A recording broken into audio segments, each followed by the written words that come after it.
Here's our roadmap. We'll start with the golden hour, move on to triage, walk through the primary survey in the ER, learn how we score trauma severity, and finally, look at the body's metabolic response. Section 1. The golden hour. Beating the clock. Trauma care doesn't actually begin when the hospital doors fly open. It starts right at the scene.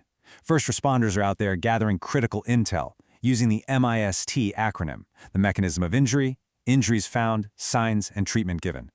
They also grab the ample history, allergies, medications, past history, last meal, and the events leading up to the trauma.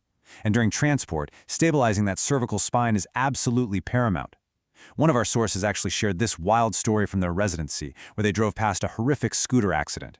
With zero medical gear on hand, they literally used 2 heavy medical textbooks, Sebiston and Bailey, to physically immobilize the bleeding patient's neck in the back of a car until they reached the hospital. You improvise, but you have to protect that spine. And timing is everything, because of what's called the trimodal distribution of mortality.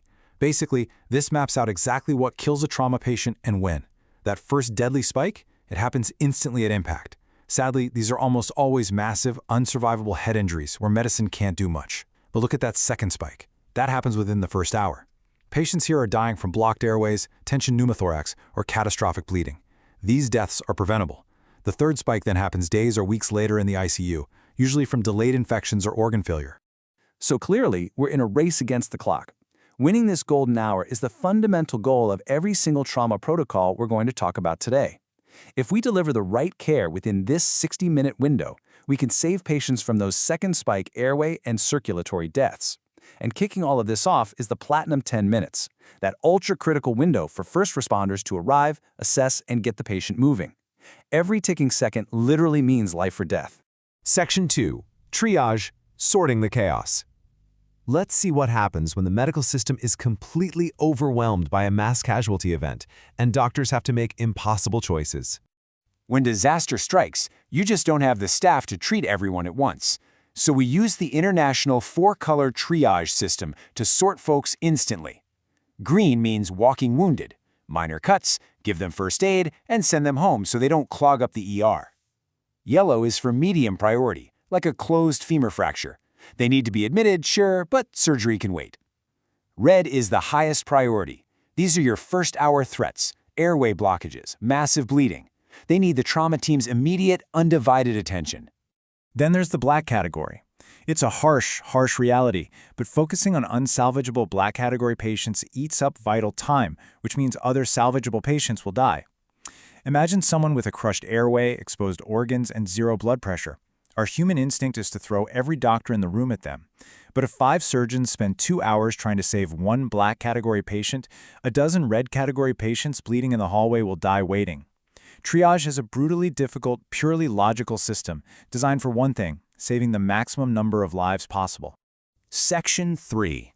The primary survey, systematic survival. All right, once we've identified our red category patients, we kick off the Advanced Trauma Life Support Primary Survey.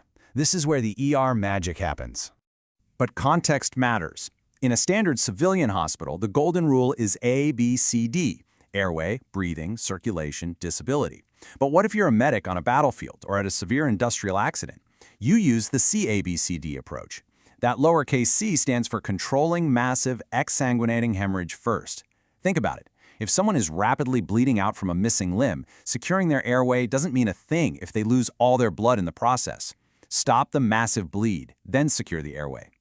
Let's break down these life-saving steps. First up, airway. Doctors use the strict nexus criteria to decide if a patient needs a C-spine X-ray. If the airway is compromised, we achieve a definitive airway, usually by intubating. Next, breathing. We're quickly inspecting and listening to the chest to rule out a collapsed lung. Then, circulation. Bam! Immediately insert 2 large-bore IVs, minimum 18 gauge, so we're ready for fluid and blood. Finally, disability, which is our rapid neurological check. And remember, without a secure airway and stable C-spine, the rest of this survey simply won't matter. Now here's a massive shift in modern medicine when it comes to fluids. We used to just dump 2 liters of IV fluid into a trauma patient right off the bat. Not anymore. Science is updated. Today, we do a 1-liter fluid challenge and watch how they respond. Do their vitals stabilize? Do they crash again? On top of that, thanks to the landmark global CRASH 2 trial, if blood pressure drops below 90 or heart rate spikes over 110, we administer tranexamic acid, or TXA. This drug is a real game changer. It prevents the breakdown of blood clots and significantly reduces mortality. This brings us to damage control resuscitation.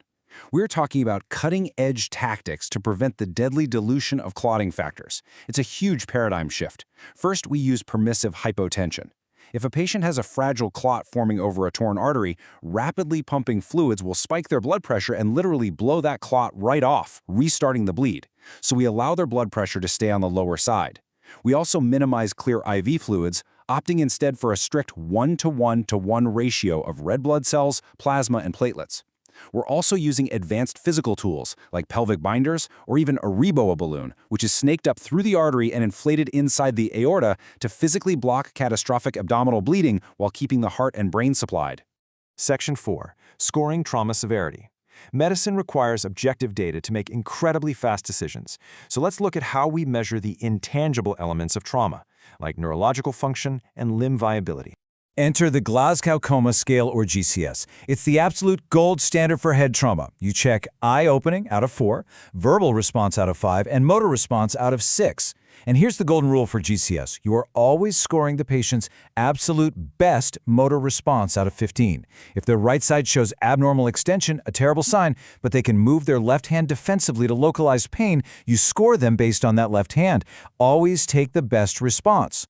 And here is the magic number you absolutely must remember: 8. If you calculate their GCS and it hits 8 or below, it means severe head trauma. The patient is in a coma or severe distress and can no longer protect their own airway. You do not wait around, you immediately secure that airway with a tube to keep them breathing. But medicine evolves, right? The GCS recently got a 75th anniversary update, so we don't falsely penalize a patient's score. It used to be that if a patient was intubated and literally couldn't speak, they automatically got a 1 for verbal response. But that totally skews the data. Now we use NT for non-testable if their eyes are swollen shut or they're on a ventilator. We also have the new GCSP score, where you take the total score and subtract up to 2 points if their pupils don't react to light. It gives us a vastly more accurate prognosis.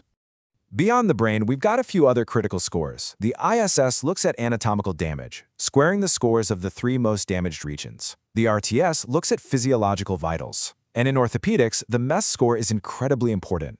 It evaluates the injury type, shock, ischemia, and patient age to offer a grim but necessary mathematical boundary. A 6 or less, the surgeons fight to save that crushed limb.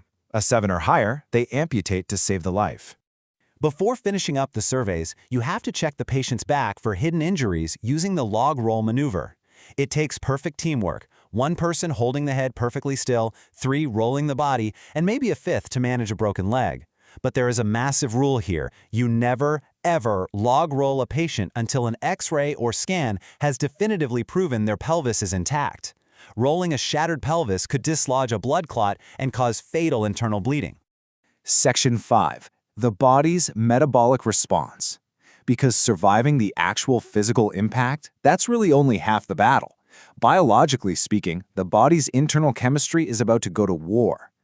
Internally, the body fights this war in 2 distinct metabolic phases, the ebb phase and the flow phase. The ebb phase hits immediately and lasts about 24 hours. The body drops its metabolic rate and temperature, desperately trying to conserve energy and blood volume while unleashing a massive surge of fight-or-flight catecholamines.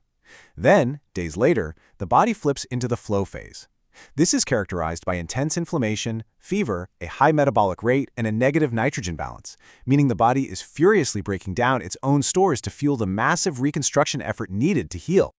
I love this analogy from one of our sources that perfectly captures this endocrinology. Think of the ebb phase like getting mugged. Your immediate response is to run, hide, and conserve your life using pure adrenaline. But when you finally make it home to a safe place, the adrenaline wears off. The pain sets in, the swelling starts, but you begin eating high-protein food to heal and rebuild. That is the flow phase. Following physical trauma, the body acts out this exact behavioral pattern on a cellular level. Understanding all of this, from primary surveys to cellular metabolism, empowers us to act. We've seen how strict protocols, from 4-color triage codes to 1-liter fluid challenges and GCS scoring, turn completely chaotic tragedies into structured, life-saving science. So the next time you hear an ambulance wailing in the distance, you'll know exactly what meticulous choreography is taking place inside. In the chaos of trauma, protocol is survival. If the unthinkable happens, how will you use your golden hour? Thanks for joining me on this explainer, and keep learning.